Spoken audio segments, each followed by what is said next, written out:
Bonjour à tous, ici Ruhi Chenet. À quel point pouvons-nous zoomer sur un objet et quels détails cela nous révèle-t-il ?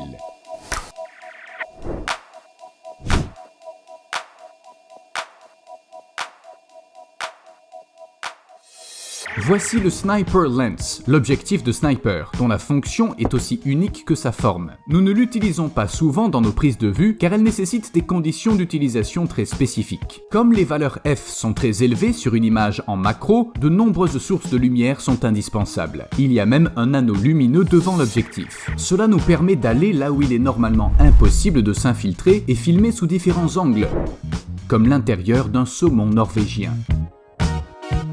Ou un pantalon et sa poche arrière, dans laquelle on peut voir des grains de sable. Un pull. Des cartes à jouer. Ou un aspirateur qui n'a pas été nettoyé depuis longtemps.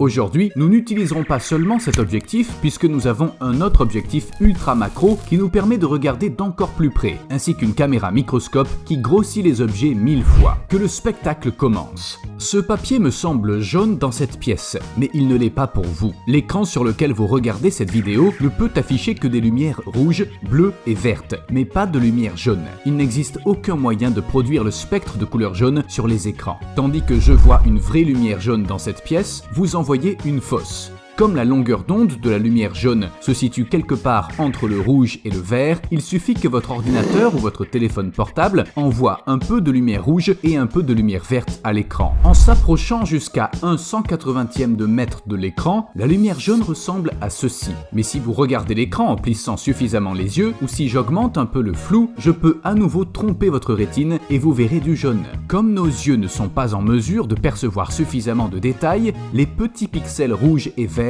apparaissent jaunes. Je vous l'apprends peut-être, pour des raisons de sécurité, les billets de banque contiennent du fer. Avec ce mixeur, nous allons essayer d'extraire le fer de l'intérieur d'un billet.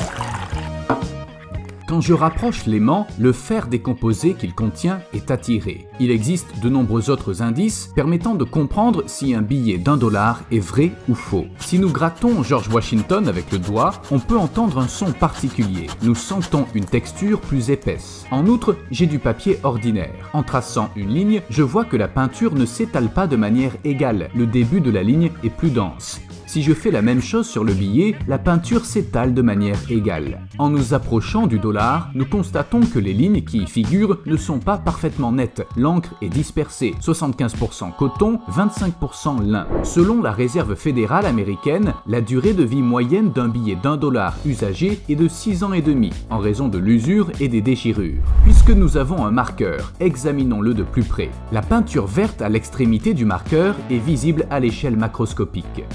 Le bout d'un stylo est constitué d'une bille, et lorsque le stylo touche le papier, la bille frotte contre l'encre et peint le papier en tournant sur elle-même. À l'échelle macroscopique, les objets du quotidien sont très différents de l'idée que nous nous en faisons.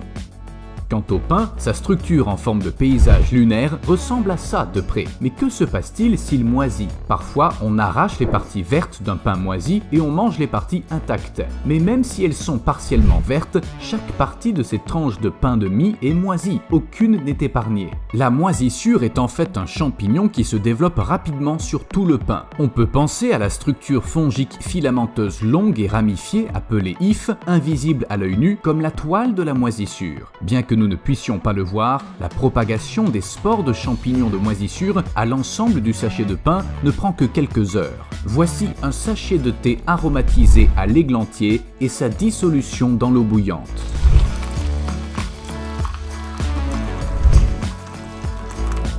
Voici une fraise. Les dizaines de points jaunes qui la recouvrent sont ses graines et elles donneront vie à de nouvelles cultures en germant. Une toile d'araignée fraîchement tissée. Et voici un Blaps letifera aux griffes acérées collé aux toiles collantes, plus généralement appelé scarabée noir. Il commence à bouger quand on le sort de la toile. Mais comme il aime les endroits sombres, les lumières de studio lui déplaisent fortement. Et voici une coccinelle. La plupart des gens ne savent probablement pas à quoi ressemblent les ailes cachées de ces insectes sous leur coquille abeille brillante. Une guêpe sans vie. Si elle était en vie, on entendrait ses 230 battements d'ailes par seconde. On voit ses poils, cheveux, cils et moustaches. Les abeilles ont des yeux composés. Il s'agit d'une structure alvéolaire composée de milliers d'yeux. Nous savons qu'il s'agit d'une femelle grâce à son aiguillon. Seules les femelles en ont un. Les abeilles dites mellifères meurent généralement après avoir piqué des créatures telles que les humains, car la peau des mammifères est beaucoup plus épaisse et multicouche que celle des invertébrés comme les insectes. Bien que l'abeille tente de retirer l'aiguillon, elle n'y parvient pas. Du fait de la force exercée, l'aiguille arrache les organes internes et l'abeille meurt. Nous voici au chapitre final. J'ai une caméra pour microscope avec un zoom x 1000. Commençons par un gros plan x 50. Vous pouvez voir les motifs sur ce pantalon. Je vais me rapprocher encore plus, de x50 à x1000 maintenant. Vous pouvez voir les motifs séparément dans une taille énorme. Voici à quoi ressemble vraiment le pantalon. Un pull en zoom x50. Je vais maintenant m'approcher 20 fois plus près. Le zoom est à x1000 maintenant. Le pull ressemble à une boule de poil. Et voici un t-shirt principalement en coton. Regardons mes pommes avec un zoom x50. Vous pouvez voir chaque détail. Rapprochons-nous 20 fois plus. Je vais à présent me laver les mains pendant 20 secondes. Je me demande si on verra de la saleté après. Voici ma pomme après lavage. La même saleté est toujours là, c'est incroyable. Nous portons des petites saletés invisibles partout. Elles font partie de notre vie. Regardons mes cheveux. Je vais commencer par un zoom x50. Les mèches individuelles sont comme des câbles et les cheveux sont comme une pile de câbles. Regardons la barbe. Intéressant, elle est comme les cheveux. N'attendons pas une semaine, regardons une barbe de 3 jours. On peut voir que les bords sont nets. Elle semblerait peut-être plus douce si elle était plus vieille. Je vais me raser de près maintenant. Voit-on quelque chose après un rasage de près? Je pensais m'en être débarrassé, mais comme c'est très détaillé, on dirait que j'ai besoin d'un autre rasage. Et les bords ont l'air encore plus nets maintenant. Et voici le moment où une goutte de sueur se forme dans ma main pendant un long tournage.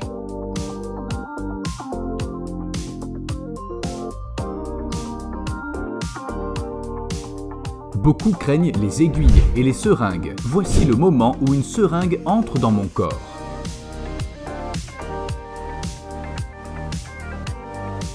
Nous avons observé des objets de la vie quotidienne sous des angles différents. Le monde est bien différent à macro-échelle. Nous arrivons à la fin d'une expérience personnelle et nous continuerons à vous présenter des perspectives inédites avec les vidéos et documentaires que nous avons tournés au Japon, au Pakistan, en Yakoutie ou au Burundi. Merci d'avoir regardé cette vidéo. Je m'appelle Ruhi Chenet. Je suis un documentariste indépendant et je vais continuer à voyager dans le monde entier avec mon équipe pour en rapporter des images et des informations inédites. Les sujets que nous traitons sont pour la plupart assez inhabituels, ce qui implique un long processus créatif et nécessite un certain budget. Si vous souhaitez soutenir Ruhi Chenet Media dans nos frais de voyage et de production, nous avons activé le bouton rejoindre sur notre chaîne YouTube. Vous pouvez cliquer sur le lien soutenir la chaîne dans la description pour voir les options. Vous pourrez ensuite sélectionner l'option de votre choix pour apporter votre soutien généreux au projet de Ruhi Chenet Media. Cela nous aidera à continuer à créer des documentaires indépendants sur des thèmes peu souvent abordés en tâchant de toujours améliorer leur qualité de production. Merci de votre soutien. Ruhi Chenet était sur place.